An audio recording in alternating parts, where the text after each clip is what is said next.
Olá pessoal, eu sou Rodrigo Capobianco, aqui do Legal Educacional, e estamos aqui para fazer uma super revisão de direito penal para quem irá prestar o exame da OAB primeira fase, né? Espero que nessa aula você encontre aí alguns aspectos que sejam muito produtivos para o seu exame, para a sua aprovação.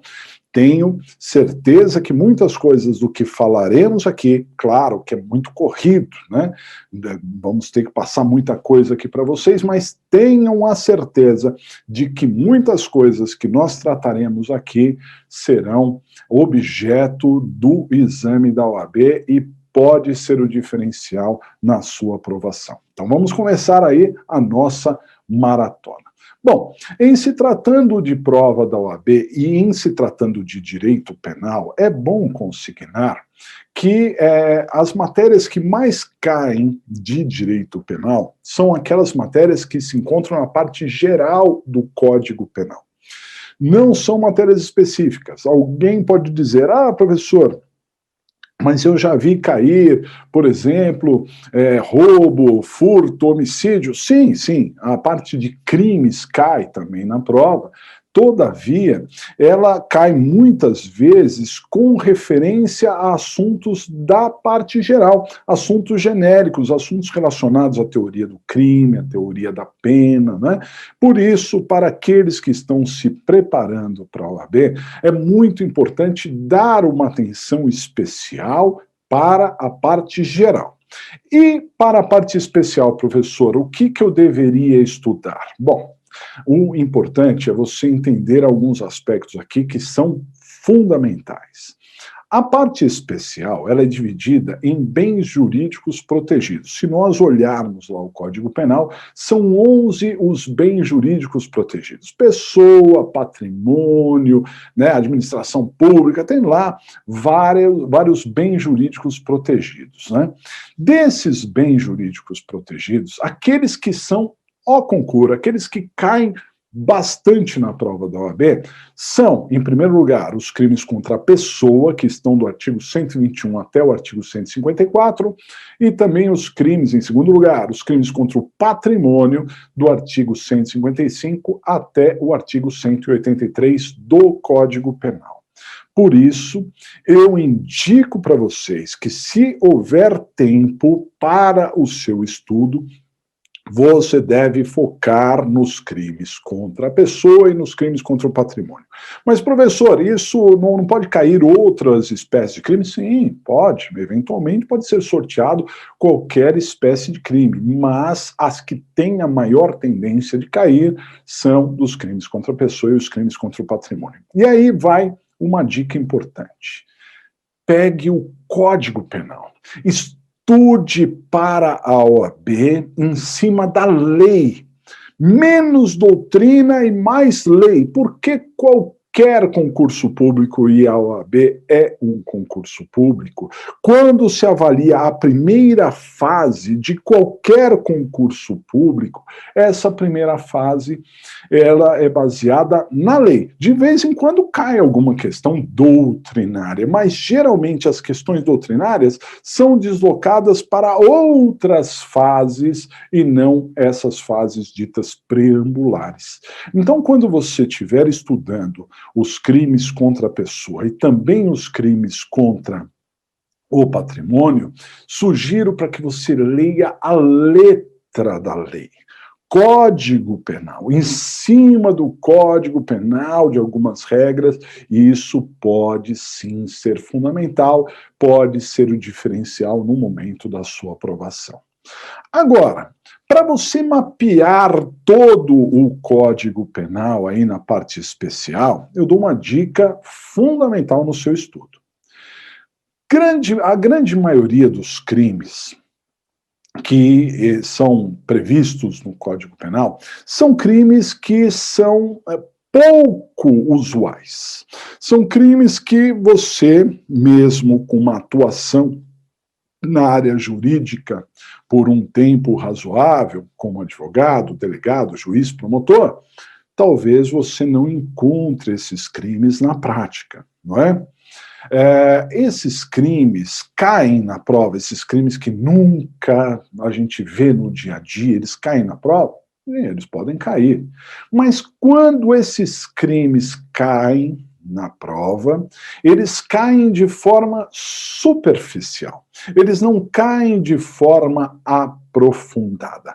Basicamente, quando eles caem, é para que o candidato, aquele que está fazendo a prova, defina se aquela conduta criminal se aquela conduta é uma conduta criminal prevista em lei ou não, ou se o fato é atípico. Geralmente se conta uma história no caput ali, né, no enunciado do teste, e depois se colocam algumas alternativas, se aquilo é crime, se não é crime, que tipo de crime que é essa ideia, mas de uma maneira superficial. De modo, então aqui fica a dica de ouro para vocês.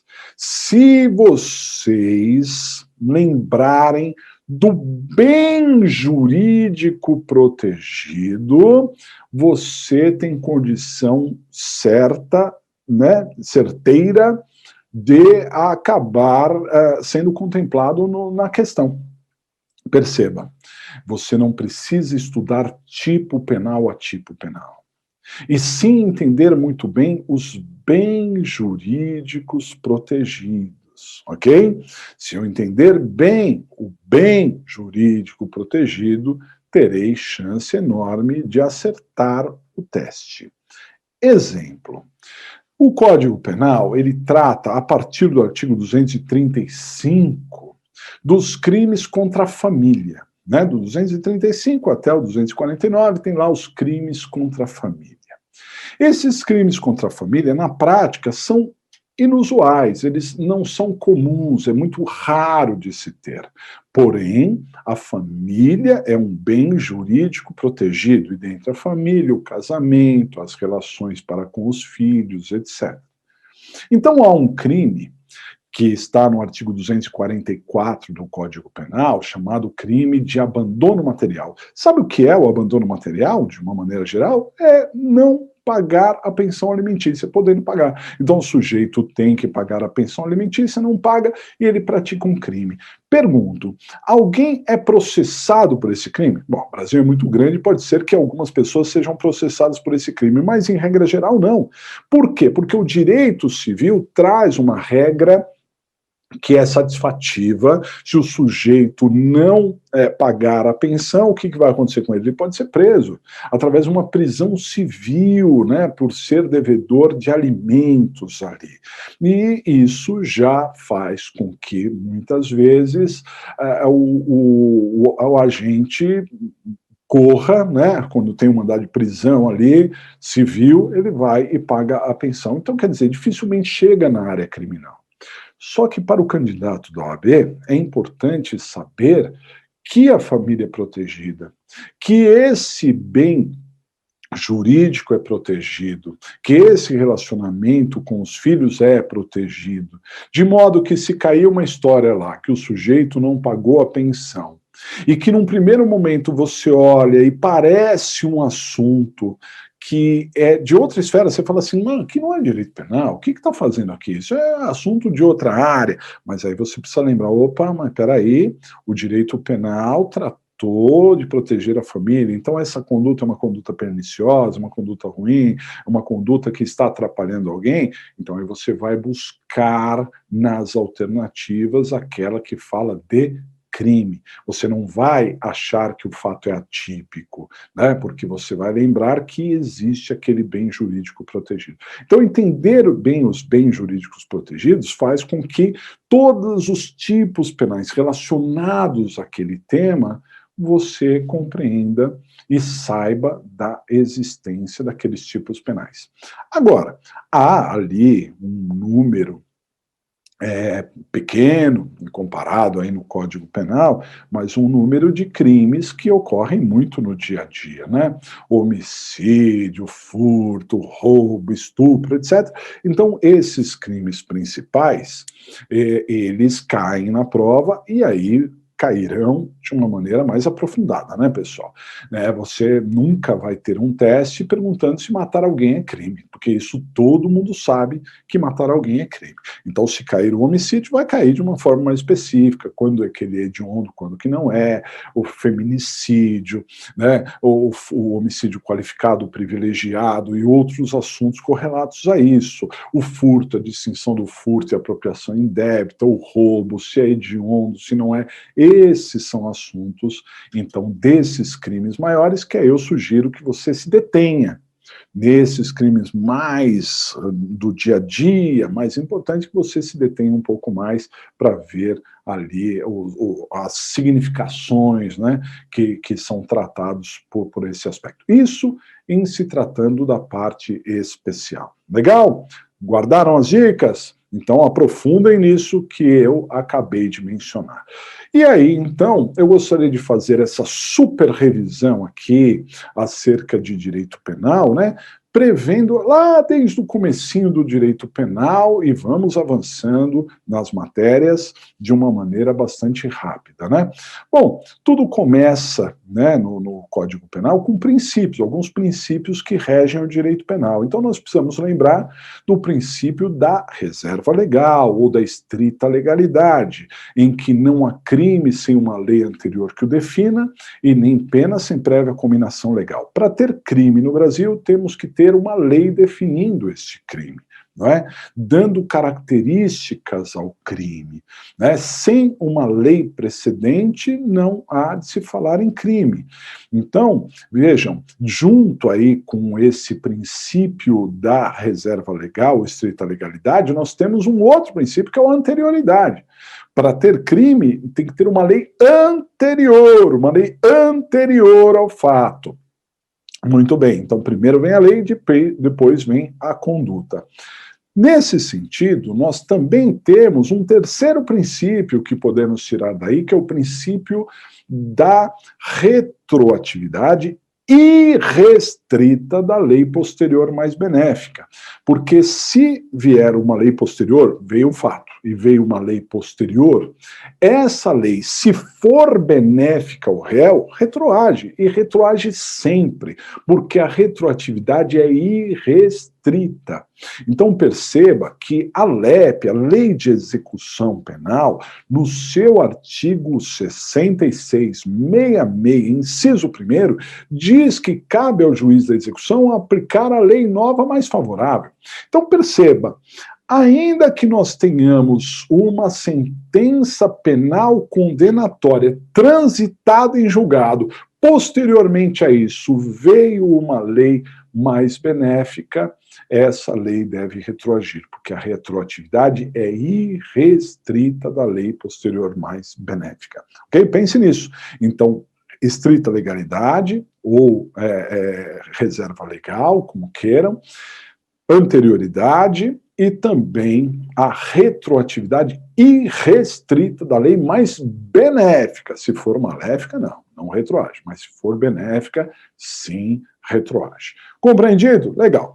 Também dentro dos princípios mais relevantes aqui, que nós precisamos lembrar para a prova, nós temos o princípio da territorialidade, pelo qual um crime praticado no território nacional, entenda-se território nacional, as extensões naturais ao território, porque nós temos o continente, mas também temos o espaço aéreo correspondente, temos um pedaço do mar, o espaço aéreo correspondente, né? Então isso é o território nacional. E qualquer crime praticado no território nacional deve ser julgado no Brasil, independente de quem praticou aquela infração, né?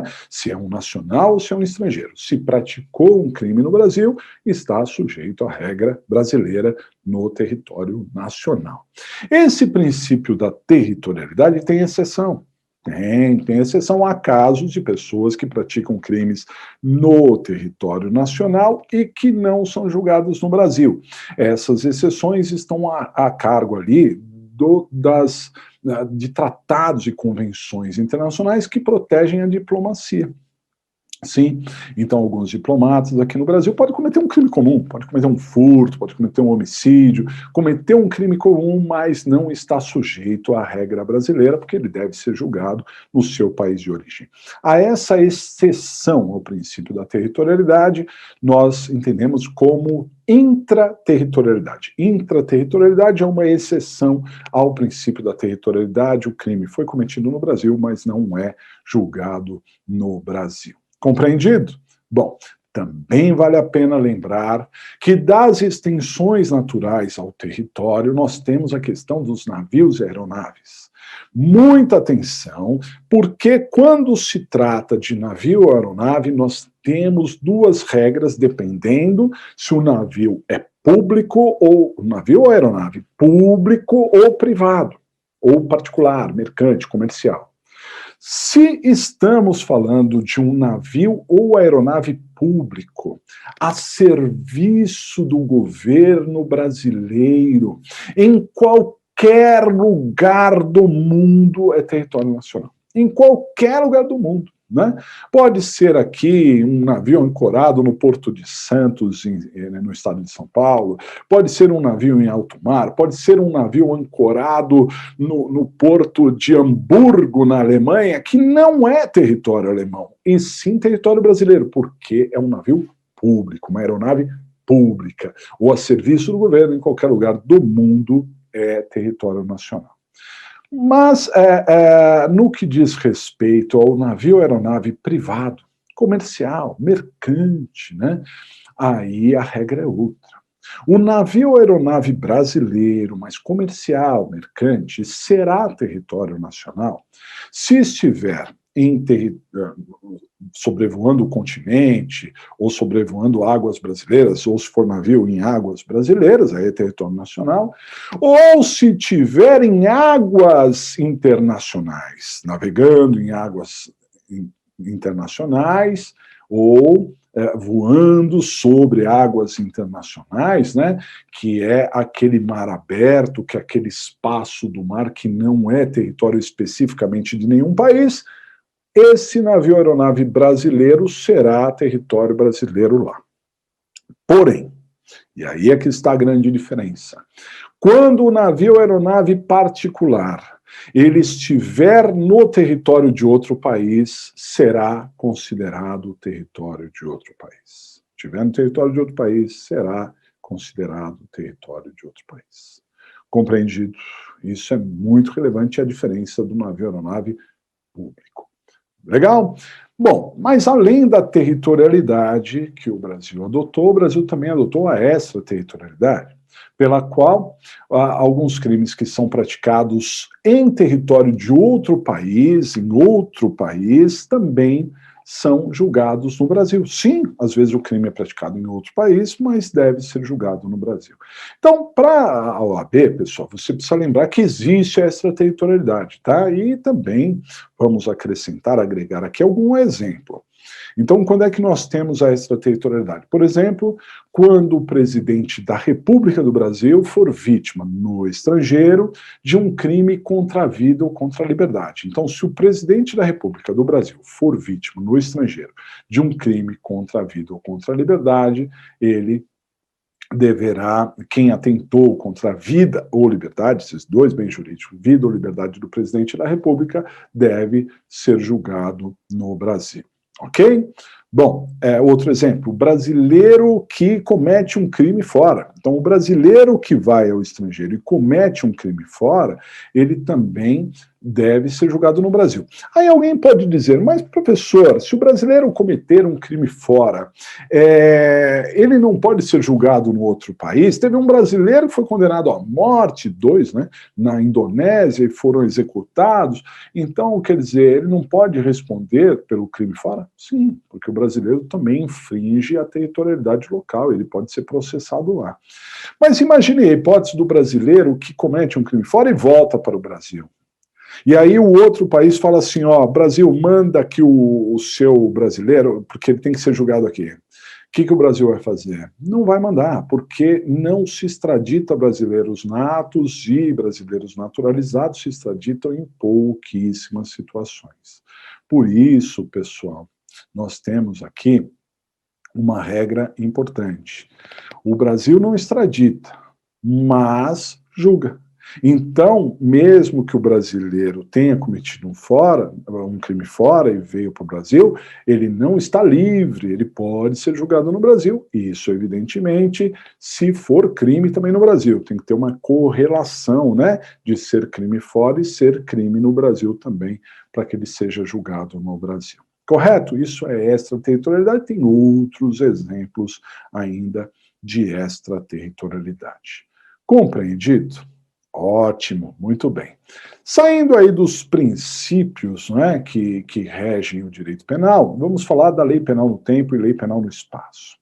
Quando se fala de lei penal no tempo, nós queremos saber quando o crime foi praticado. Qual é o momento exato do crime? E o Código Penal adotou uma teoria chamada teoria da atividade. Para efeitos penais, o momento exato do crime é o momento da atividade, é o momento da ação ou omissão. Não importa quando se deu o resultado, é o momento da ação ou omissão, não importando quando se deu o resultado, ok? Desta forma, se uma pessoa atira para matar alguém numa data e essa pessoa é atingida e ela só vem a morrer no outro dia, e aí se questiona quando o crime foi praticado. Foi no momento da atividade, no momento da ação ou omissão. Não importa o momento do resultado. Isso é muito importante na medida em que a idade, tanto do réu quanto da vítima, importa muito no direito penal. Por exemplo, a questão da inimputabilidade, né? Se no momento da atividade o sujeito é menor de 18 anos, ele não está sujeito à luz da lei penal, e sim às regras do ECA, do Estatuto da Criança e do Adolescente, né? Se no momento do crime de homicídio, por exemplo, a vítima for menor de 14 anos, a pena do homicídio aumenta em 1/3, e por isso nós precisamos saber o momento exato do crime. Qual é o momento exato do crime? O momento da ação ou omissão. Né? Sem contar outras regras, por exemplo, o menor de 21 anos na época do crime tem a prescrição pela metade, tem uma atenuante, tem algumas regras que são aplicadas ali. Então, momento do crime, lei penal no tempo, momento da ação, omissão, momento da atividade. Quando se fala de lei penal no espaço, aí nós não queremos saber quando o crime é praticado, e sim onde que o crime é praticado, qual é o lugar do crime. E aí o Código Penal adotou uma teoria mista chamada teoria da ubiquidade. Guardem isso, teoria da ubiquidade.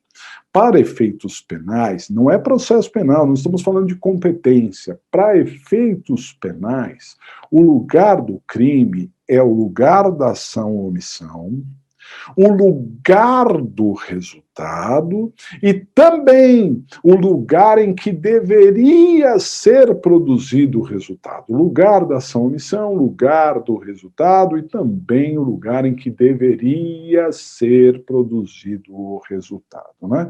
São esses 3 lugares. Não é nenhum deles exclusivamente os 3 lugares, portanto, teoria da ubiquidade. Nós sempre falamos para os alunos lembrar da palavra luta.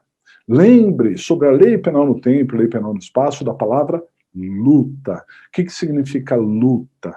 L, lugar, U, ubiquidade. L, lugar, U, ubiquidade. T, tempo, A, atividade. Luta, lugar, ubiquidade, tempo, atividade. Guardem isso, que vocês acertam esse tema que já caiu diversas vezes na prova da OAB, ok? Muito bem, avançando nos temas, gostaria de falar agora para vocês acerca da teoria geral do crime, né? Então, aí, vamos pegar os artigos 13 e seguintes, né, para falar da teoria geral do crime, que são muitos aspectos. Precisamos, desde já, lembrar que todo crime é uma conduta que gera um resultado. Mas, professor, todo crime gera um resultado? Sim. O resultado não precisa ser um resultado naturalístico, o mundo não precisa mudar, mas sempre tem um resultado, ainda que seja um resultado de perigo, ainda que seja um resultado psicológico, emocional, mas todo crime gera um determinado resultado. conduta que leva a um resultado, né? E para que nós tenhamos a responsabilidade criminal, nós temos que ter um liame, uma ligação entre essa conduta e esse resultado, chamado nexo de causalidade, ou nexo causal, que está previsto no artigo 13 do Código Penal. Sem esse nexo causal, não teremos ali a responsabilidade criminal. Então é um assunto que costuma cair na prova, né? E um doutrinador, né, criou, certa vez, uma fórmula para se verificar o nexo de causalidade, que chama processo hipotético de eliminação. Esse é o nome. E já até caiu na prova isso daí. Eu disse que costuma cair lei, né? Mas de vez em quando cai alguma questão doutrinária. Então, processo hipotético de eliminação. O que é um processo hipotético de eliminação? É uma forma de verificação do nexo de causalidade, saber se tem um nexo de causalidade ou não. E esse processo hipotético de eliminação foi criado pelo doutrinador Tirran. Tirran criou o processo hipotético de eliminação. Simples. Como é que é o processo hipotético de eliminação? Tenho conduta, tenho resultado. Então, hipoteticamente, eu tiro a conduta. Eu imagino que a conduta não existiu. E se eu tirar a conduta, eu vejo se o resultado persiste ou não. Se o resultado persistiu, mesmo sem a conduta, tirei a conduta e o resultado persistiu, significa que não tem nexo de causalidade, porque eu tirei a conduta e o resultado sumiu, continuou aqui, então não tem nexo. Agora, por outro lado, se eu tirar a conduta e o resultado desaparecer, significa que há nexo de causalidade, sem dúvida nenhuma ali. Então, pessoal, para você saber se é uma questão criminal ou não, na prova, se há nexo de causalidade, se há alguma ligação, use o processo hipotético de eliminação. Imagine que a conduta não existiu, para verificar se o resultado persiste ou não, e aí então você vai saber se teve responsabilidade criminal ou não por ali, ok?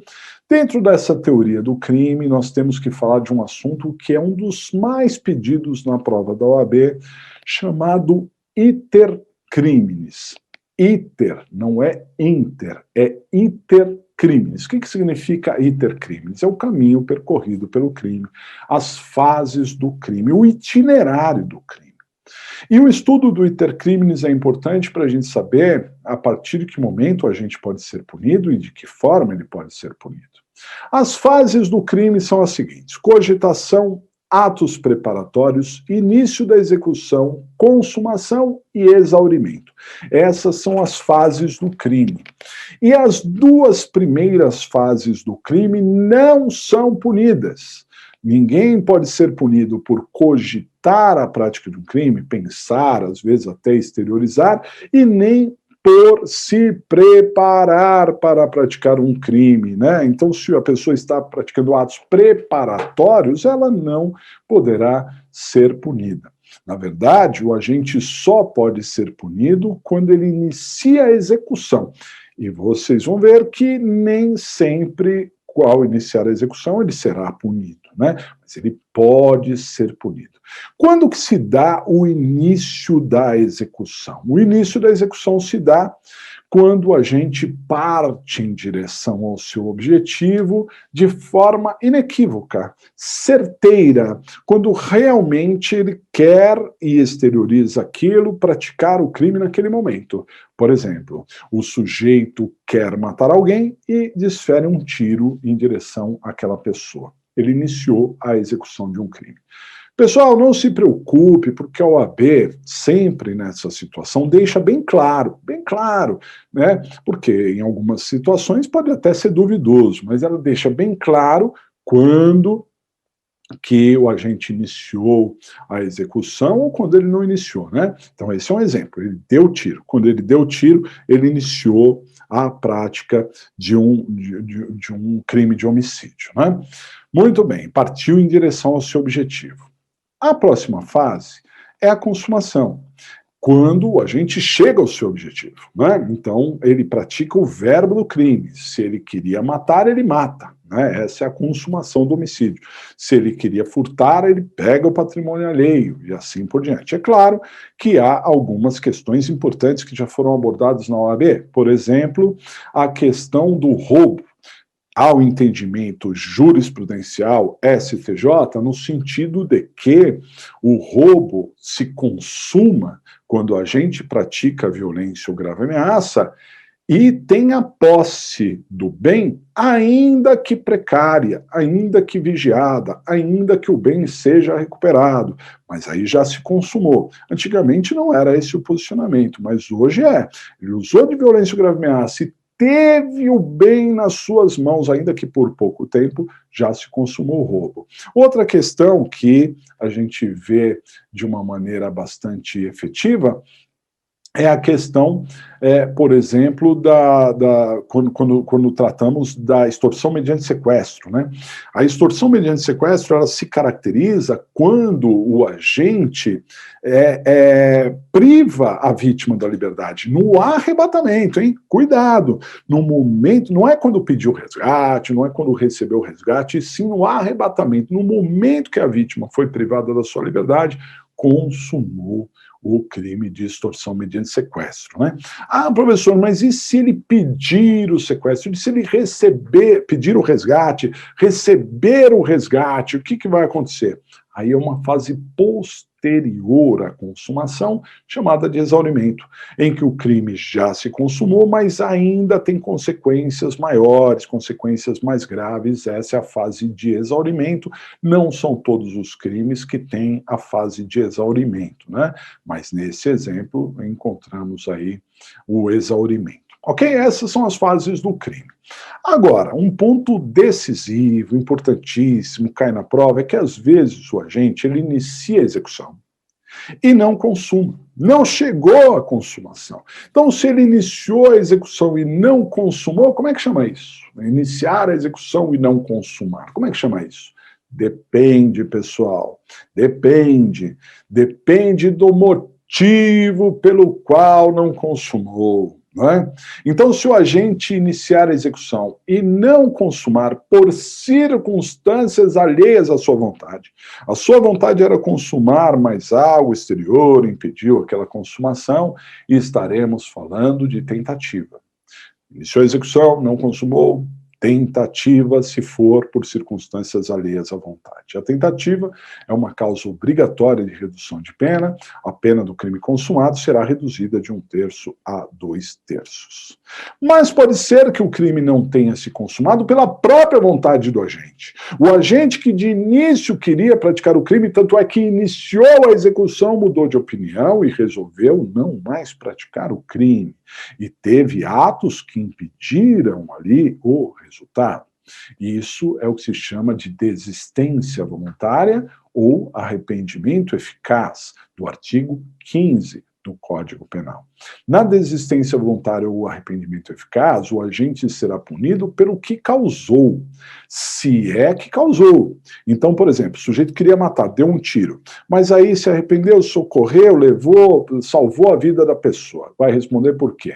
Pelo que causou. O que ele causou? Lesões? Então ele vai responder por lesões. Ah, ele não causou lesão nenhuma, então ele não vai responder por nada.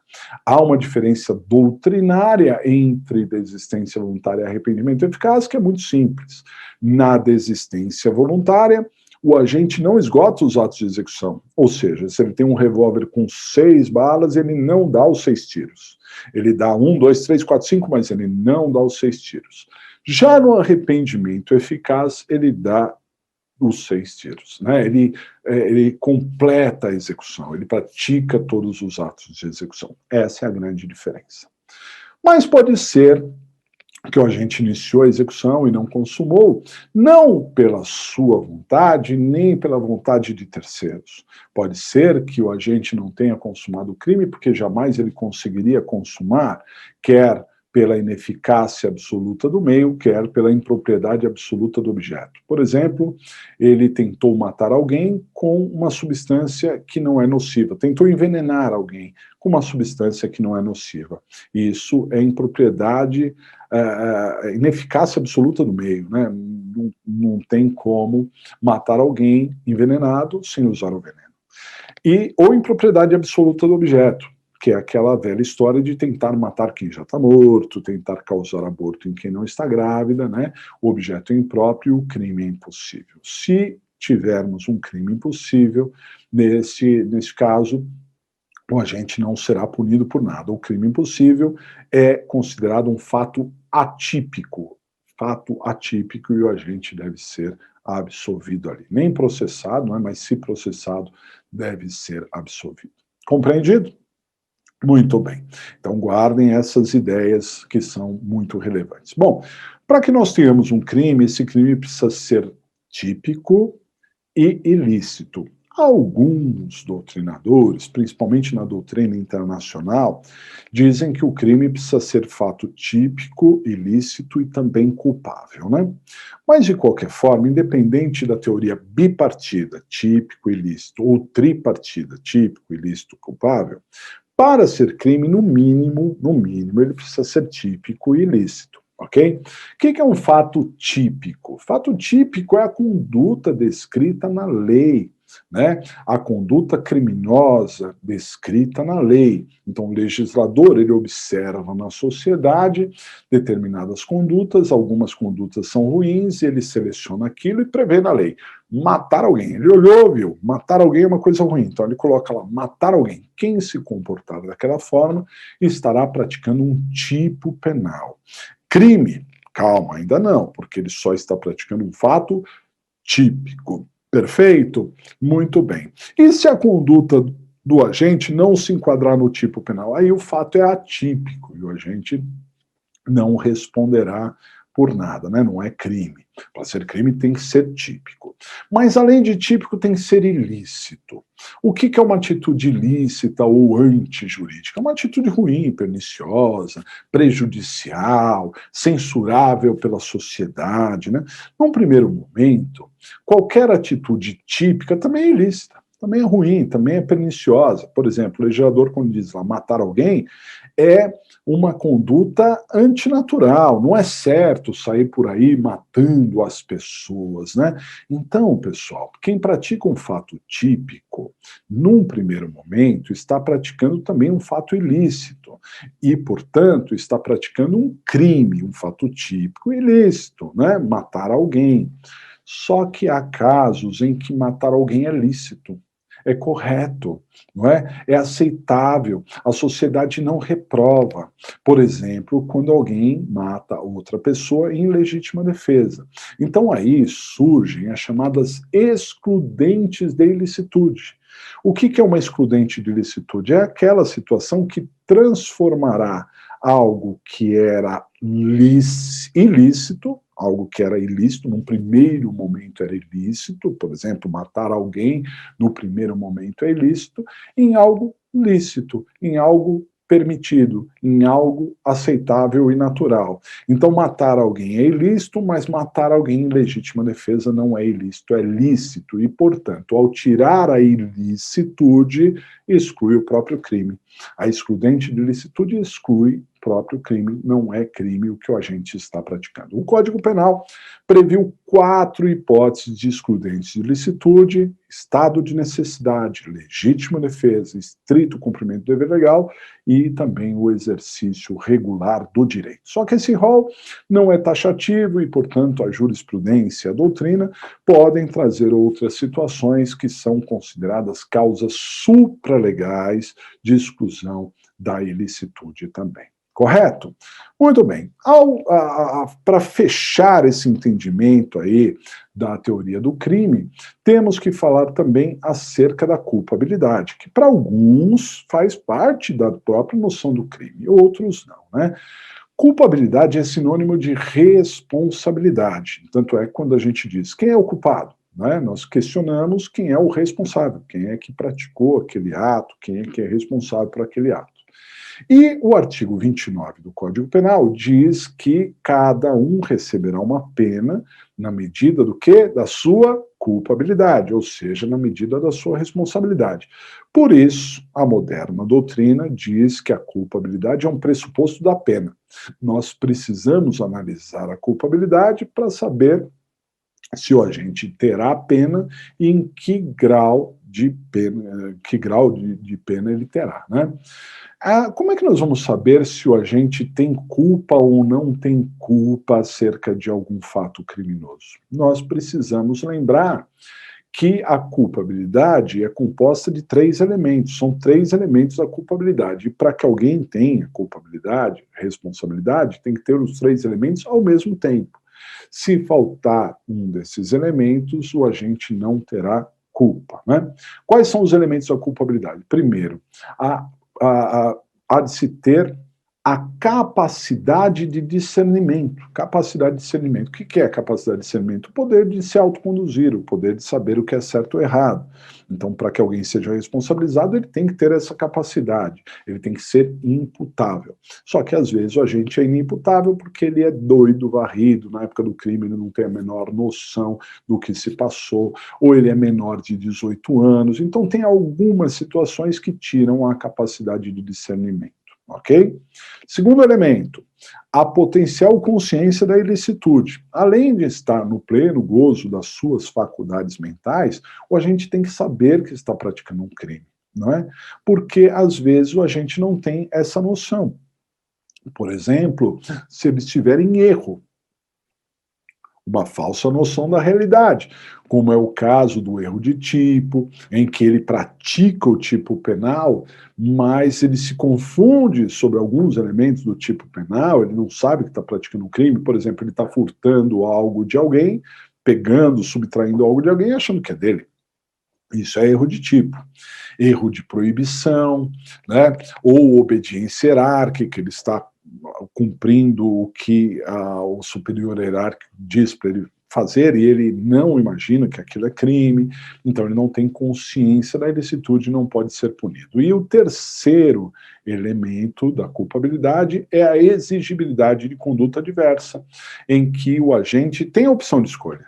Ele pode escolher entre praticar o crime ou não e ele escolhe praticar o crime, então ele deve ser punido porque ele tinha a opção de escolha, né? É exigível outra conduta para ele.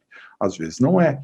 Não é exigível porque, por exemplo, ele foi coagido, né? Então a coação moral irresistível, por exemplo, é uma excludente de culpabilidade, né? O agente foi coagido, ele praticou o crime porque foi coagido e, portanto, não pode ser punido também. Perfeito? Muito bem, vale destacar que nem a emoção nem a paixão excluem a culpabilidade. Não excluem. Muito bem, falando da teoria geral da pena, né? No Brasil nós temos duas espécies de sanções penais, as penas e as medidas de segurança. As penas são aplicadas para quem é condenado, quem recebeu uma sentença condenatória vai receber uma pena que tem por característica ser certa, determinada, essa é a pena no Brasil. Já a medida de segurança é aplicada no caso da absolvição imprópria. Como assim, professor? O caso do agente que praticou o crime, mas não tinha capacidade de discernimento, portanto não tem culpa, mas se revela perigoso porque praticou um crime, por isso tem que se tratar. Neste caso, a pessoa é absolvida, mas é aplicada a medida de segurança. Nós temos duas espécies de medida de segurança, que é o tratamento ambulatorial e a internação. Né? Tratamento ambulatorial e internação. A medida de segurança tem por característica ser indeterminada. Há um período mínimo que o juiz fixa de 1 a 3 anos, e o período máximo é variável, depende da recuperação do agente, da cessação da periculosidade, ou se chegarmos até o máximo da pena em abstrato, segundo o posicionamento do STJ, um posicionamento recente, sumulado do STJ, ok? Agora, se tratando das penas, né, nós temos 3 espécies de penas no Brasil: a privativa de liberdade, restritiva de direito e a pena de multa. Quando se fala de penas privativas de liberdade, nós estamos falando daquelas que têm uma segregação, em que o agente fica, de alguma forma, impedido no seu direito de ir, vir e permanecer, né? Isso é uma pena privativa de liberdade. E que, segundo o Código Penal, pode ser de reclusão ou detenção, e a lei das contravenções penais ainda traz a tal da prisão simples. Quando o juiz ele condena alguém a uma pena privativa de liberdade, ele deve fixar um regime inicial do cumprimento de pena. Esse regime são as regras que o condenado deve cumprir, né? São regras que o condenado deve cumprir. Então, nós temos ali três espécies de regime: o regime fechado, semiaberto e o aberto. O regime fechado é o mais rigoroso, em penitenciárias de segurança máxima ou média, com isolamento no período noturno, né? Pode trabalhar, inclusive externamente, em obras públicas ou internamente. O regime semiaberto é aquele de colônias agrícolas, industriais ou similares, não é? E que é muito mais maleável que o fechado e permite o trabalho externo, inclusive na iniciativa privada, e também permite que o agente tenha saídas temporárias em datas comemorativas, Natal, Ano Novo, Dia das Mães, etc., ou até para frequentar cursos. E o regime aberto é aquele em que o agente fica livre durante o dia e só se recolhe à noite no período noturno na casa de albergado. E quando não houver casa de albergado, ele cumpre a pena na sua própria casa. Isso é o que se chama de regime prisão-albergue domiciliar, né? É um regime aberto também. O sujeito ele começa a cumprir pena num regime, mas ele pode migrar de regime. Essa migração ganha o nome de regressão ou progressão. A regressão de regime é uma piora. O sujeito que está num regime mais leve, por conta de algum motivo, ele vai para o regime mais grave, num regime mais rigoroso. Já a progressão é um benefício, é a passagem do regime mais rigoroso para o menos rigoroso. É um grande benefício, em que, em geral, o agente precisa ter bom comportamento e precisa cumprir uma parte da pena. Aqui, pessoal, o pacote anticrime trouxe uma mudança expressiva, porque antigamente o agente precisava cumprir 1/6 da pena. E se fosse crime hediondo, 2/5 ou 3/5. Agora, o pacote anticrime, ao alterar o artigo 112 da LEP, trouxe um escalonamento. Então, a gente deve cumprir 16%, 20%, 25%, 30%, 40%, 50%, 60% e até 70% da pena para poder progredir. É um escalonamento. Para a prova da OAB, indico que você não precisa se preocupar com os detalhes desse escalonamento, e sim saber que existe o escalonamento e não mais 1/6. Compreendido? Muito bem. Falando de penas restritivas de direitos, são as penas alternativas, né? A pena substitui a pena de prisão. Ao invés do sujeito ir preso, ele vai cumprir a pena de uma outra maneira, né? E essa substituição ela é possível quando o crime tiver pena em concreto de até 4 anos, em crime sem violência ou grave ameaça. Né? Não pode ter violência ou grave ameaça, senão não tem a substituição. Aqui há uma exceção, que são os crimes culposos. Para crimes culposos, ainda que a pena seja superior a 4 anos, é possível a substituição.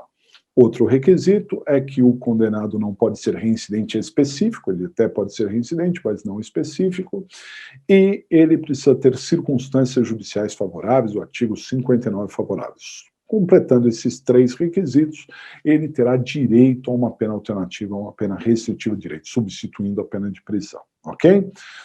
O Código Penal previu 5 penas alternativas, que é a prestação de serviços à comunidade ou entidades públicas, a prestação pecuniária, a limitação de fins de semana, a perda de bens e valores e também a interdição temporária de direitos. São 5 as penas alternativas. E a terceira espécie de pena é a pena de multa. A pena de multa ela é paga ao Estado, mais precisamente ao Fundo Penitenciário Nacional, se o crime for federal, ou estadual, se o crime não for federal, né? Essa multa é calculada em salários mínimos e cabe ao juiz analisar, para aplicar a pena de multa, qual é o valor unitário de cada dia-multa, né? Esse é o nome que se dá, dia-multa, baseado no salário mínimo, e esse valor unitário de um dia-multa pode ser de 1/30 de salário mínimo até 5 vezes o salário mínimo, e o juiz é que vai fixar o valor unitário do dia-multa e depois quantos dias-multa ele aplica. E aí o juiz pode aplicar de 10 a 360 dias-multa. Isso pela regra do Código Penal, porque em legislações extravagantes, como é o caso da lei de drogas, é possível a aplicação de penas muito maiores, ok? Bom, é possível que o sujeito, ao invés de ser preso, pague simplesmente uma multa. E isso é o que se chama de multa vicariante. Mas para ter a multa vicariante, ao invés de ser preso e pagar a multa, são necessários 3 requisitos. A pena tem que ser de até 6 meses, o condenado tem que ser primário e as circunstâncias judiciais têm que ser favoráveis. Não pagou a multa, não vai preso. Antigamente ia, mas hoje em dia não vai preso. Ele deve ser executado através de uma execução fiscal. Ok? Bom, pessoal, tinha muita coisa que eu queria falar aqui para vocês, mas nós demos um panorama geral, né, sobre aí uma super revisão de direito penal e espero, sinceramente, que dentro do que eu falei possa ter contribuído para vocês. Um grande abraço, boa sorte!